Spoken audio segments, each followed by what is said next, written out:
I'm here at Greater Grace Temple where there's an outpouring of prayers and support as family and friends gather to honor the life of Detroit 300's Marcel Jackson, who was shamelessly gunned down doing the job that he loved. Members of Hill Calvary Baptist Church opened its doors this morning to find a very disturbing sight. A young girl and her grandfather are very lucky to be alive today. As you can see, their ultralight plane came crashing down from the sky today, landing into a house. Senior citizens are doing more to stay active these days. Rachel Ray has the story. Well, now you've just learned firsthand how gas prices are affecting these people here, but how are they affecting you? I'm Rhonda Ross with Specs Howard School of Media Arts.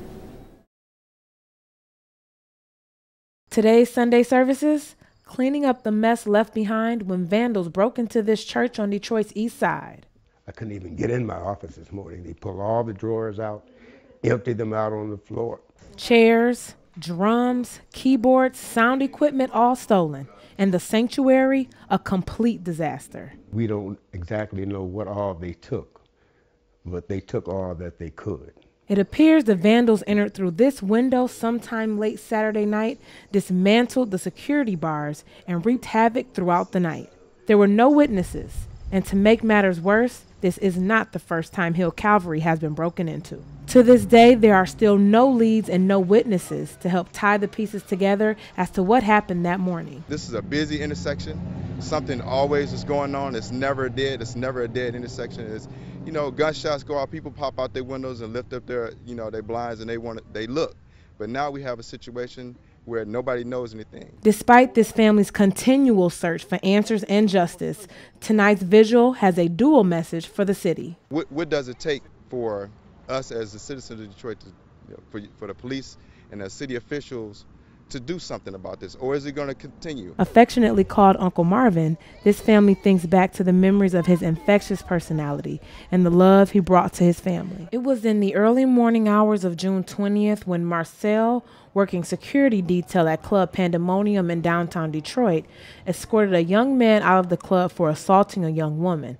Minutes later, that man returned with a gun. You think about a guy who was, once again, trying to stop someone from harassing a woman. That guy, a devoted husband, father, a protector of others. Rather than just walking away, you think that's how that guy settles problems.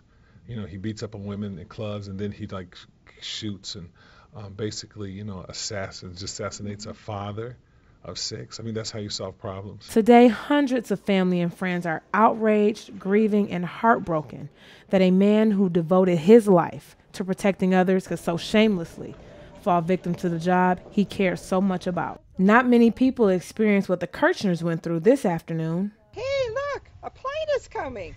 And I should have said duck, but whoever would have thought it could come right through that tree. Came right through the tree and hit the window and shattered it, and Bob was full of blood, and as we can see, our house is half torn apart, and glass all the way to the back room. Emily and her husband were taken by complete surprise when this ultralight airplane found its way into their living room shortly after 2 p.m. Authorities responded to this home on the 6,000 block of East Island Street, finding a 64-year-old man and a 12-year-old girl trapped inside the plane. Moments later, both were rescued and taken to a nearby hospital for treatment of minor cuts and bruises. Angry, pretty mad. It's disheartening. Most students who have driven on campus probably have gotten one of these. Never fun having to pay money to just put your car someplace. Drives me crazy. Driving to campus is convenient. I just don't like catching the bus and having to wait. But at the price of feeding the meter or risking a ticket, I don't really even want to think about how much money, it's been, but a lot.